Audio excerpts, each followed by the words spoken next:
Ya baik, terima kasih Anda masih bersama kami. Saya kembali ke Pak Andreas. Pak Andreas, untuk relawan ini apakah merupakan fenomena baru ini Pak bagi PDI Perjuangan atau mungkin partai koalisinya begitu? Ya sebenarnya ya ini untuk Indonesia mungkin fenomena baru gitu, karena kita baru ini kali ketiga ya pemilu pilpres secara langsung gitu. Dan saya kira tahun 2014 ini fenomena relawan benar-benar muncul ini sangat masif gitu ya. Kalau 2009 yang lalu kita lihat lebih fenomena fans club yang lebih dominan. Tapi kalau sekarang fenomena relawan yang muncul lebih dominan. Nah tadi maksud saya dengan melihat secara terminologi membedakan antara apa yang kita maksud dengan volunteers group dan apa yang kita maksud dengan interest group ini penting, karena maksud saya gini, di kelompok Jokowi JK juga ada yang namanya interest group yang datang, bukan dari buruh tapi ada dari kelompok lain, misalnya seniman, ada kelompok akademisi, ada kelompok yang mereka juga melihat bahwa ini ada kesamaan platform yang mereka miliki, dan kita berjuang karena kita melihat ada hal yang sama, misi yang sama yang kita perjuangkan. Tapi maksud saya yang kalau kita bicara soal relawan ini adalah kelompok-kelompok yang saya lihat cukup masif di Pak Jokowi, terutama mulai dari ketika Pak Jokowi masih di dalam masanya Pak Jokowi, yang mereka di dalam beberapa fase justru menjadi pressure ke partai gitu. Dalam arti mereka mendorong supaya PDI Perjuangan ini mendukung Pak Jokowi gitu.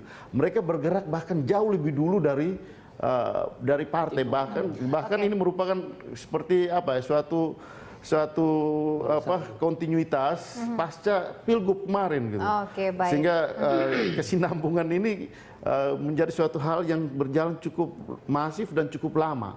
Dan ini terjadi pada Pak Jokowi terutama, dan sekarang ketika dengan Pak JK juga menjadi Jokowi JK di dalam Pilpres ini masih berjalan terus, bahkan berkembang makin membesar gitu. Sehingga ini saya katakan bahwa salah satu faktor yang akan menjadi faktor yang cukup menentukan untuk baik. Jokowi. Dari Mas Said sendiri, apakah dari kubu Prabowo Hatta juga semakin bergerilya begitu untuk relawan dan interest ini? Sangat sekali. Selain interest group dan model relawan itu menjadi sebuah kombinasi yang terjadi di lapangan, dan saya setuju dengan Pak Herrera, memang nih tahun ini sangat luar biasa masif. Saya ambil contoh misal Rumah Indonesia, pada awalnya memang digagas oleh KSPI, Serikat Buruh. Tapi belakangan hari ketika kami deklarasi, komponen masyarakat yang lain pun bergabung, Asosiasi Pedagang Kaki Lima, serikat-serikat buruh yang migran, pekerja rumah tangga, kemudian asosiasi pedagang, serikat pedagang, itulah yang terjadi di Rumah Indonesia. Dan secara bersamaan kemudian di waktu kita deklarasi awal-awal Rumah Indonesia, 15 provinsi langsung menyatakan ikut bergabung dalam Rumah Indonesia. Jadi secara jaringan dia bekerja cepat, dan saya ingin mengatakan ini volunteers. Nah kemarin baru kita deklarasi lagi ada 41 serikat pekerja serikat buruh, termasuk guru, ya serikat pekerja guru dan tenaga ahli kesehatan, kita sebutnya mungkin perawat ya, perawat, serikat perawat bergabung. Dan sekarang di hampir saya rasa 22 provinsi, 150 kabupaten kota, jaringan itu bekerja. Dan saya ini tidak hanya statement, saya hampir udah 50 kabupaten kota saya keliling, udah hampir dalam 2 minggu ini, antusiasme itu muncul. Nah, kemudian dari situlah muncul Pak, kelompok-kelompok kecil. Nah ini yang saya sebut relawan. Memang awalnya digerakkan secara struktural, kemudian mengembangkan jaringan, dan hebatnya, saya sangat luar biasa kaget juga, secara bersamaan mereka menyatakan kami bergerak. Jadi saya enak ketika saya turun ke bawah, hampir 50 kabupaten kota di 12 provinsi, terus terang saya baru ke bawah.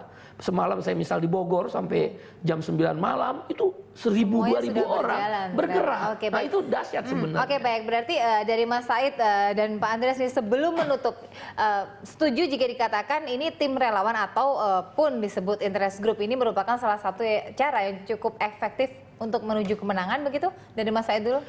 Sangat iya. Kami bahkan sangat yakin, bahkan dulu waktu sebelum ada dua calon kita sebut satu putaran harus menang. Ya, jadi karena tinggal 2 berarti benar. Tinggal siapa yang menang. Oke, Ya, dari kan? Pak Andreas. yang pasti satu putaran. Putaran. Iya, kan tinggal nggak ada 2 dua. putaran. Oke, masih 3 tuh Pak. Tapi kita kaget juga berarti benar dong satu putaran. Oke, kalau dari Pak Andreas juga setuju ini juga merupakan cara yang cukup efektif menggerakkan para relawan begitu Pak? Ya pasti, karena saya kira dukungan dari kelompok relawan ini akan menjadi faktor yang akan menentukan. Karena kalau kita lihat ini kan hanya 2 ini. Ya. Partainya sudah juga kita lihat terpolarisasi di dalam dua kelompok ini gitu. Mungkin tinggal Partai Demokrat yang pemilih Partai Demokrat yang belum menentukan pilihan gitu. Tetapi ya saya yakin mereka juga ini sudah punya pilihan. Nah, tinggal yang sekarang yang akan menentukan adalah undecided voters gitu. Pemilih-pemilih yang belum mempunyai keputusan untuk memilih siapa. Dan ini mereka akan digerakkan oleh para relawan tadi. Oke, baik, masing-masing boleh punya keyakinan, tetapi kita tunggu saja nanti pada saat Juli. Baik, terima kasih Pak Said, Pak Andreas sudah bergabung bersama kami, dan pemirsa tetap bersama kami karena kami masih memiliki sejumlah informasi pilihan untuk Anda.